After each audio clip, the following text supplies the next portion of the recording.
अच्छा जी, इससे पिछले लेक्चर में हमने समझा था कि डेरिवेटिव क्या होता है।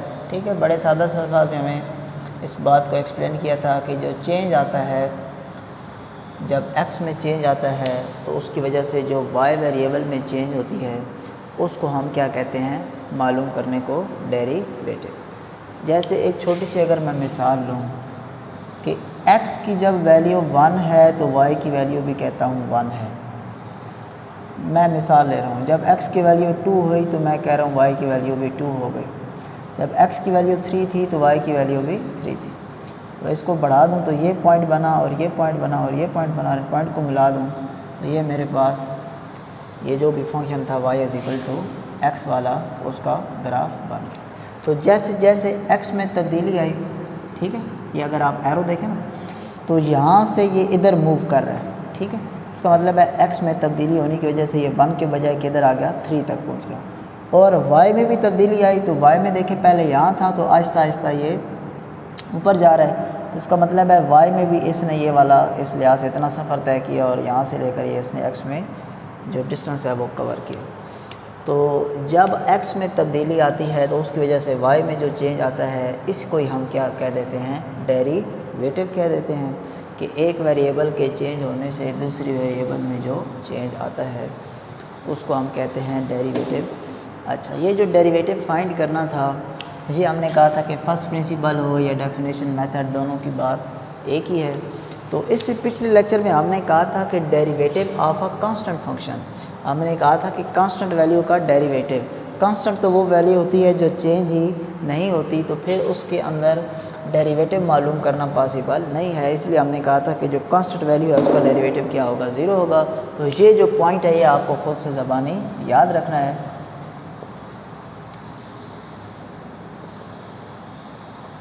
Derivative of constant term is 0। ठीक है, ये अभी के लिए आपको हो सकता है कोई बहुत अजीब सी चीज़ लगे, लेकिन ये इस सेकंड चैप्टर में इतनी बार यूज़ होगी कि derivative of constant term is 0, ये आपको ऐसे लगेगा कि जैसे आप कोई नर्सरी की चीज़ पढ़ रहे हैं। ठीक है, यानी कि ये बहुत एक नॉर्मल सी चीज़ है। अच्छा, इसी के लिहाज से एक जो चीज़ और याद रखनी है जिसका आज हम प्रूफ करते हैं मुझे, कि फाइंड डेरिवेटिव ऑफ x, यानी कि आज हमारा जो हमने फंक्शन लिया है वो कांस्टेंट नहीं है। कांस्टेंट होता तो y = c होता। आज हमारे पास जो फंक्शन है वो क्या है, y = x। ठीक है, तो इसको फर्स्ट डेरिवेटिव या फर्स्ट प्रिंसिपल से हम सॉल्व करते हैं और एंड पे इसका जो रिज़ल्ट आएगा वो भी हमने इसकी तरह याद रख लेना है। चलिए जी, आगे देखते हैं जी। सबसे पहला स्टेप होता है फंक्शन की शक्ल में लिखना, वो हमने लिख लिया। सेकंड स्टेप ये होता है कि x के अंदर डेल्टा x ऐड होगा तो उसके चेंज, x में चेंज होने की वजह से y में भी चेंज आ जाएगा। डेल्टा का हमने पढ़ा था ना कल, मतलब स्मॉल चेंज। तो x में जब चेंज आ रहा है तो y में भी चेंज आ रहा है। फिर हमें तो ये जो y में चेंज आया ये फाइंड करना है, तो इसको इधर ही रहने देंगे और ये जो प्लस y है ये इक्वल के इधर आके हमारे पास क्या हो जाएगा जी, -y। और उससे अगले स्टेप में हम y की जगह पर वैल्यू पे लगा देते हैं। y की जो वैल्यू है वो है हमारे पास x। अच्छा, ये प्लस x और माइनस x आपस में क्या हो जाए, कैंसिल। तो सिग्मा y बराबर आ गया सिग्मा x के। ये स्टेप होने के बाद हमने कहा था कि हमने सिग्मा x को दोनों तरफ क्या कर देना है, डिवाइड।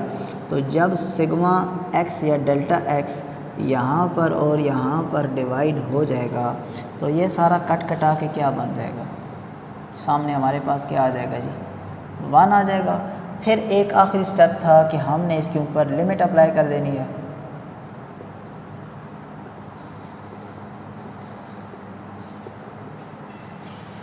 जब हम इसके ऊपर लिमिट अप्लाई करेंगे तो ये तो क्योंकि हमारे पास 1 है तो 1 पे तो कोई चेंज नहीं आएगा। ये जो लिमिट आप अप्लाई करेंगे ये इस पे कोई चेंज नहीं लेकर आएगी।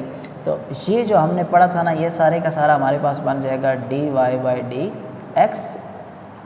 और 1 के अंदर तो क्योंकि सिग्मा x मौजूद नहीं है तो कोई चेंज नहीं आएगा, तो 1 जैसा है वैसे का वैसा ही आ जाएगा।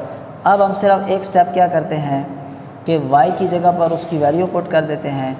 y हमारे पास क्या था, x था।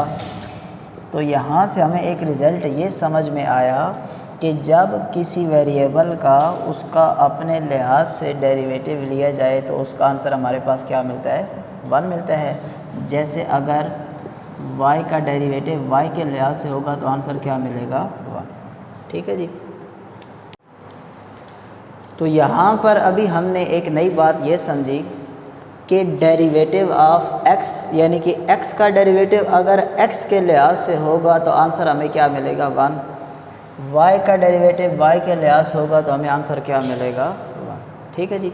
तो दूसरी बात हमें ये समझ में आई कि जिस वेरिएबल का आप डेरिवेटिव फाइंड कर रहे हैं, चेंज फाइंड कर रहे हैं, अगर उसका डेरिवेटिव उसके अपने साथ ही लिया जा रहा है तो आपके पास आंसर क्या निकलेगा, 1 निकलेगा। ठीक है जी। ये कहानी अब आपको याद रखनी है। जहाँ कहीं भी ये कंडीशन बन जाए आपने आंसर क्या लिख देना है, 1। जहाँ कहीं भी आंसर कंडीशन ये हो आपके पास आंसर क्या निकलेगा, 1। तो यहाँ पर हमने दूसरा ये कंसेप्ट समझ लिया कि जब आपके पास डेरिवेटिव उसका अपने लिहाज से लिया जाए, विद रिस्पेक्ट टू x का डेरिवेटिव विद रिस्पेक्ट x ही लिया जाए, या y का derivative with respect to y ही लिया जाए तो आपके पास उसका आंसर क्या निकलता है, 1। ठीक है। तो पहली बात ये याद रखनी थी कि जो डेरिवेटिव होता है कांस्टेंट टर्म का वो हमारे पास क्या निकलता है जी, 0। और जो डेरिवेटिव होता है किसी वेरिएबल का अपने लिहाज से तो विद रिस्पेक्ट टू इटसेल्फ उसका आंसर हमारे पास क्या निकलता है, 1।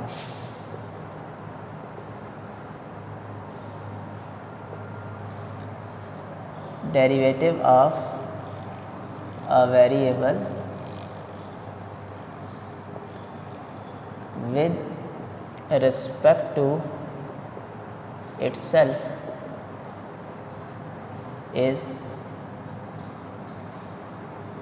always equal to 1। ठीक है जी। ये 2 पॉइंट हैं। ये जब आप क्वेश्चन सॉल्व करना शुरू करेंगे तो ये आपके लिए इंतहाई आसान चीज़ है। ठीक है। लेकिन क्योंकि अभी हम बिल्कुल स्टार्ट कर रहे हैं ना, तो ये बिल्कुल आपके लिए नई चीज़ है डेरिवेटिव फाइंड करना। तो इसके लिए थोड़ी सी जो बेस बनानी थी, इसके लिए ये जो चीज़ें हैं इनको थोड़ा सा स्लो आपको पढ़ाया है। चले, यहाँ तक तो ये कुछ चीज़ें थी जिनको समझना ज़रूरी था। अब हम चलते हैं एक्सरसाइज की तरफ, और एक्सरसाइज में हम जो क्वेश्चंस हैं उनको थोड़ा सा पार्ट्स बना के सॉल्व करेंगे। इस तरह के सेम टाइप वाले क्वेश्चन पहले सॉल्व कर लिए जाएं और जो एक जैसे हैं उनको बाद में। ठीक है जी। तकरीबन 2 से 3 टाइप के हमारे पास एक्सरसाइज जो 2.1 है उसमें क्वेश्चन आएंगे। तो अब क्वेश्चन नंबर 1 है, इसके ऊपर सेम वो स्टेटमेंट है कि बाय फर्स्ट प्रिंसिपल या बाय डेफिनेशन मेथड आप इसका डेरिवेटिव फाइंड करें, आप इसका चेंज फाइंड करें। तो अगर आपको याद हो तो जो पॉइंट हमने लिखे थे सॉल्यूशन में, उनमें सबसे पहला जो पॉइंट था वो ये था कि आपने इस सारे नंबर को फंक्शन की शक्ल में लिखना है। तो हमने इस सारे को अपनी तरफ से किसकी को लिख लिया, y के। तो अब ये हमारे पास एज अ फंक्शन की शक्ल में आ गया है। नेक्स्ट स्टेप ये था कि ये जो हमारे पास x है इसके अंदर जब आप चेंज लाएंगे, ठीक है जी, तो ये उसके ऊपर होल पावर थी तो इसके अंदर x के अंदर चेंज आई तो ये पावर भी इसके साथ आ गई +1। तो इधर चेंज होने की वजह से ये जो हमारे पास y है इसके अंदर भी चेंजिंग आ जाएगी। ठीक हो गई जी, यहाँ तक बात। अच्छा जी, अब नेक्स्ट स्टेप तो ये होता है कि हमें तो ये चेंज फाइंड करना है ना, ठीक है। तो ये जो चेंज है ये यहीं रह जाएगा और ये प्लस की y वाली वैल्यू है ये इक्वल के दूसरी तरफ आ जाएगी। ये +1 प्लस y के बजाय इधर आके हो जाएगी माइनस का y। और इससे अगले स्टेप में हम क्या करते हैं कि यहाँ पर y की जगह वैल्यू पुट कर देते हैं। y की वैल्यू है हमारे पास 2x² +1। मैंने यहाँ पर ब्रैकेट लगाई क्योंकि माइनस जो है वो साइन चेंज कर देता है। तो अगर आप ये ब्रैकेट नहीं लगाएंगे तो फिर हो सकता है आपका जो क्वेश्चन है वो आगे चल के गलत हो जाए। अच्छा जी, यहाँ तक अब हमारे पास है a + b का होल स्क्वायर, ठीक है। तो होल स्क्वायर का फार्मूला एक्सपेंड कर देते हैं, a² + b² + 2a और b +1 ये मौजूद है। माइनस को अंदर मल्टीप्लाई करेंगे तो -2x² और -1। ये 2 अंदर मल्टीप्लाई होगा तो 2x² + 2 सिग्मा x वाली वैल्यू का स्क्वायर +2 और 2 मल्टीप्लाई होकर हमारे पास हो जाएंगे 4x सिग्मा x। ये +1 और -1 हमारे पास कैंसल और रह जाएगा -2x²। ये वाली वैल्यू और ये वाली वैल्यू हमारे पास क्या हो जाएगी, कैंसिल। तो डेल्टा वाई हमारे पास बन गया जी 2 delta x square plus 4x delta x. अच्छा, ये स्टेप करने के बाद नेक्स्ट स्टेप हमारा ये होता था कि हमने कहा था कि हमने सिग्मा एक्स जो है वो कॉमन लेना है। ठीक है, कॉमन अगर आप ना भी लें तो बेशक पहले अगर आप ये वाला स्टेप कर लें, कौन सा, कि आप डेल्टा एक्स से दोनों तरफ वाला जो आपके पास वैल्यूज़ हैं उनको डेल्टा एक्स के साथ डिवाइड कर दें। ठीक है जी, अब जब आपने डिवाइड कर दिया ना तो फिर ज़रूर हर क्वेश्चन में सेम इसी तरह ही होगा। ये वाली भी चीज़ें सेम होगी कि जब आप y उधर लेकर आएंगे और यहाँ से कुछ वैल्यू ज़रूर कैंसिल होंगी और आपके पास एक सिंप्लीफाइड शक्ल आ जाएगी। फिर जब आप डेल्टा x को डिवाइड करेंगे तो ज़रूर ऊपर वाले हिस्से से डेल्टा x कॉमन आ रहा होगा और वो डेल्टा x और ये डेल्टा x जो है ये आपस में कैंसिल हो जाएंगे। ठीक है, तो यहाँ पर डेल्टा x हम जब कॉमन लेंगे इस वैल्यू से तो उसके पास बच जाएगा 2 और क्योंकि स्क्वायर था तो एक डेल्टा x भी रह गया प्लस 4x रह गया। डेल्टा x जो था वो तो बाहर कॉमन चला गया और डिवाइड में मौजूद है डेल्टा x। ये और ये वैल्यू आपस में कैंसिल हो जाएगी। 2 डेल्टा x प्लस 4x रह गया। अच्छा जी, और उसके बाद जो हमारे पास नेक्स्ट स्टेप है, लास्ट स्टेप, वो ये है कि हमने इसके ऊपर लिमिट अप्लाई कर देनी है। Limit delta x approaches to 0, यहाँ पर भी limit delta x approaches to 0 to delta x plus 4x और ये हमारे पास बन जाएगा dy बाई dx। ठीक है जी, y में चेंज आया किसकी वजह से, x की वजह से, और y क्या है, y है आपके पास 2x स्क्वायर प्लस 1। यहाँ पर जब हम लिमिट पुट करेंगे तो डेल्टा x की जगह यहाँ पर 0 पुट होगा तो 0 2 से मल्टीप्लाई के 0 तो सिर्फ हमारे पास क्या बच गया 4x और यही आपके पास इसका क्या निकल आया है, डेरिवेटिव। ठीक हो गई जी बात। अच्छा, ये तो था इसका क्वेश्चन नंबर 1। अभी हमने कहा ना कि हम इसको थोड़ा सा पार्ट के लिहाज से सॉल्व करेंगे, तो पहले जो थोड़े से इजी क्वेश्चन है वो सॉल्व करते हैं।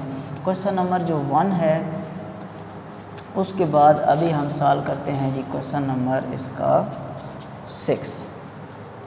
ठीक है जी, जो 6th पार्ट है उसमें हमारे पास गिवन है x और x माइनस 3।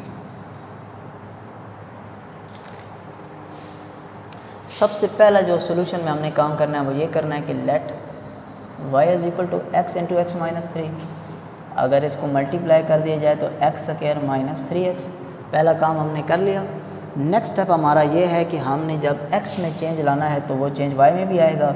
जब यहाँ पर x में चेंज आएगा तो इसको लिखा जाएगा x प्लस सिग्मा x की पावर 2 माइनस 3 और यहाँ पर भी x प्लस सिग्मा या डेल्टा x और इक्वल के इधर हो जाएगा y प्लस डेल्टा y। हमें तो ये वैल्यू चाहिए, ये वैल्यू यहीं पर रह जाएगी, ये प्लस का y इक्वल के इधर आके हमारे पास क्या हो जाएगा जी, माइनस का y। नेक्स्ट स्टेप में आप उधर उसकी वैल्यू पुट कर दें और यहाँ पर फार्मूला एक्सपेंड कर दें। ये वो वाले क्वेश्चन है जिनमें कोई नई बात नहीं है, बड़े इजीली सॉल्व हो रहे हैं। देखिए ना, यहाँ पर पावर क्या आ रही है 2, इधर पावर 3 भी आ जाए तो भी आपको फार्मूला पता है, क्योंकि स्केयर और क्यूब के फार्मूले तो हमने छोटी क्लासेस में समझे हैं। वो जो क्वेश्चन आगे चल के आने हैं उनमें हो सकता है x की पावर 100 आ जाए, x की पावर 200 आ जाए। ठीक है, तो इनको तो आप इधर पावर अगर आ जाती 200 तो हमें कोई फार्मूला फ़िलहाल नहीं पता कि हम उसको कैसे एक्सपेंड करेंगे। ठीक है, तो इस टाइप के जो क्वेश्चन हैं उनको हम ये सिंपल वाले क्वेश्चन सॉल्व करके बाद में टैकल करेंगे कि उनको हमने किस तरह सॉल्व करना है। ये इजी क्वेश्चन है। यहाँ पर अगर फार्मूला एक्सपेंड करें तो a square b square plus 2ab minus 3 अगर अंदर मल्टीप्लाई कर दें तो minus 3x minus 3 sigma x minus, यहाँ पे मैं ब्रैकेट लगा रहा हूँ और y की जगह पर वैल्यू पुट हो जाएगी x स्क्वायर माइनस का 3x।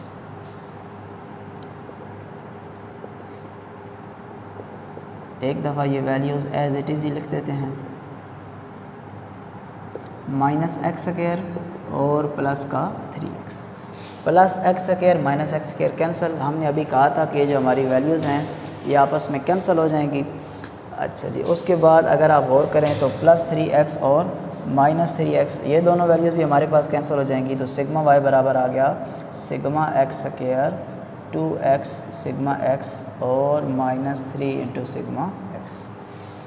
अच्छा जी, ये स्टेप करने के बाद जितना हम सिंप्लीफाई कर सकते थे वो हमने कर लिया। अब हमारा जो नेक्स्ट स्टेप है वो ये है कि डेल्टा x के साथ दोनों तरफ हमने कर देना है इन वैल्यूज़ को डिवाइड।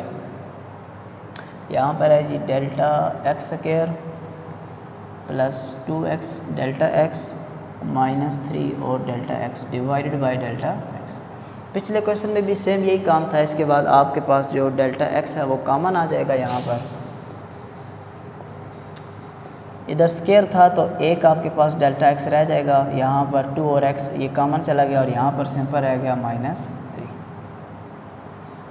ये डेल्टा x और ये x आपस में कैंसिल हो जाएंगे। और अब जो हमने इस पे लास्ट स्टेप करना है वो ये कि इसके ऊपर हमने लिमिट अप्लाई कर देनी है जी। Limit delta x approaches to 0, limit delta x approaches to 0। ये हमारे पास बन जाएगा dy/dx। ये 0 हो गया तो लिखने की ज़रूरत नहीं और आंसर हमारे पास आ गया 2x - 3। ठीक है जी, ये जो पार्ट थे ये सिंपल थे, ये हमने पहले सॉल्व कर लिए। इसके बाद जो नेक्स्ट आने वाले पार्ट हैं उनमें थोड़ी सी टेक्निक चेंज होगी, वो इंशाल्लाह हम नेक्स्ट लेक्चर में पढ़ेंगे। अल्लाह हाफ़िज़।